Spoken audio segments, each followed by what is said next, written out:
Graça, paz e alegria em Cristo Jesus, queridos irmãos e irmãs. Esse é o projeto de evangelização no coração da Igreja Diocese de Tianguá.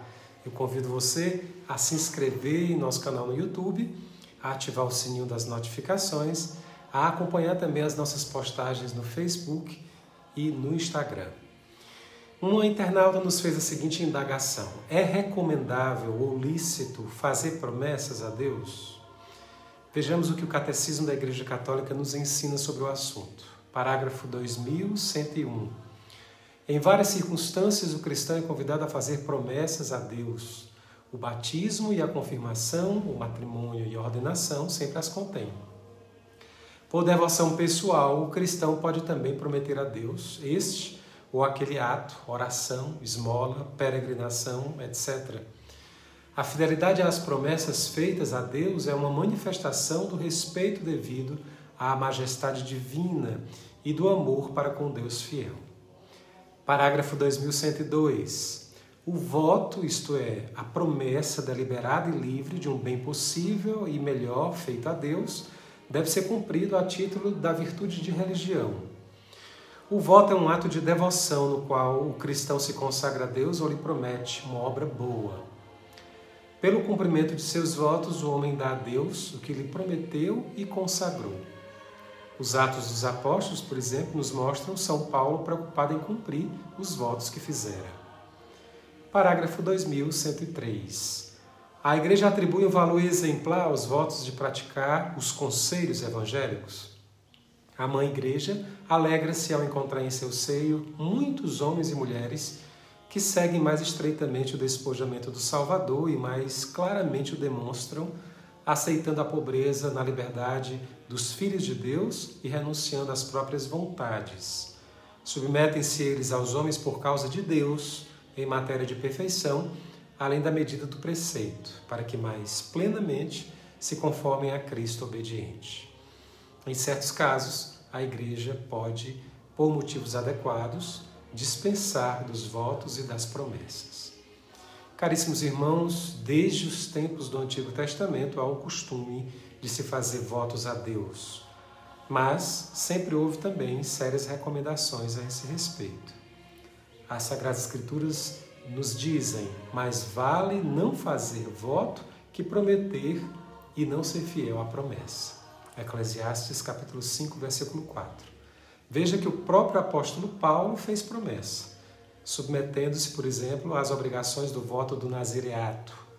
Paulo permaneceu ali em Corinto ainda há algum tempo, depois se despediu dos irmãos e navegou para a Síria e com ele Priscila e Áquila. Antes, porém, cortaram o cabelo em Cencreia, porque terminara um voto. Atos capítulo 18, versículo 18. Oferece a Deus um sacrifício de louvor e cumpre teus votos para com o Altíssimo, diz o salmista no Salmo 50, versículo 14. É fundamental lembrar que as promessas não obrigam Deus a nos dar o que Ele não quer dar, pois sabe o que é melhor para cada um de nós, mesmo que não pareça e não possamos compreendê-lo em certos momentos. Mas essas podem obter do Senhor muitas vezes através da intercessão dos santos, graças de que necessitamos. Lembremos-nos de que nosso Senhor Jesus Cristo nos mandou pedir e pedir com insistência em nossos momentos de oração. Mas não nos esqueçamos de que esses pedidos, segundo as exortações do Senhor, devem ter sempre como foco principal os bens espirituais e a salvação de nossas almas. Outro ponto essencial é saber muito bem, ter bem claro que as promessas nada têm de mágico ou de mecânico, nem podem ser encaradas como uma espécie de barganha ou negociação com Deus, pois não se destinam a dobrar a vontade do Senhor. Às vezes, alguns fiéis prometem coisas que não podem cumprir, seja por falta de condições físicas, psíquicas ou financeiras, e depois amedrontam-se com a possibilidade de um castigo divino. Pior ainda é quando alguém faz uma promessa para que outro a cumpra, sem o seu consentimento. Os pais, por exemplo, não devem de forma alguma fazer promessas para os filhos cumprirem. Infelizmente, essa é uma prática comum. No fim, caríssimos irmãos, as melhores promessas que podemos fazer diante de Deus e que já fazemos em todas as santas missas que participamos e sempre que recebemos os sacramentos, são aquelas que o próprio Cristo nos ordena.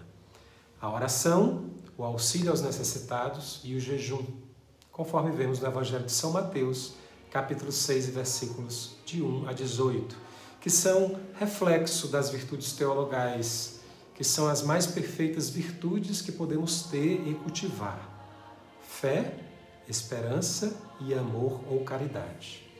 Assim, a Santa Missa é o centro e o alimento por excelência da vida cristã. A esmola, abre aspas, encobre uma multidão de pecados, conforme vemos na primeira carta de São Pedro, capítulo 4, versículo 8, também em Tiago, capítulo 5, versículo 20.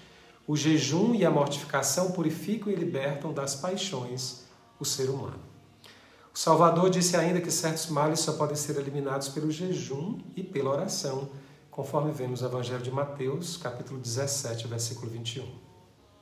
Veja bem, se a prática das promessas levar o cristão católico ao exercício dessas boas obras, então é salutar. Se de algum modo visarem o egoísmo e a vaidade, envolverem a crença de manipulação de energias espirituais ou ainda camuflarem sentimentos incompatíveis com a autêntica fé cristã, então são condenáveis. Aqui vale lembrar que as promessas ou votos católicos nada têm a ver com as ditas obrigações de certos cultos afro-brasileiros que visam o comércio e a manipulação de realidades invisíveis, mas são expressões do mais puro amor filial ao Deus uno e trino. Espero que tenha ficado claro. Tenhamos uma santa quaresma. Tudo com Jesus, nada sem Maria.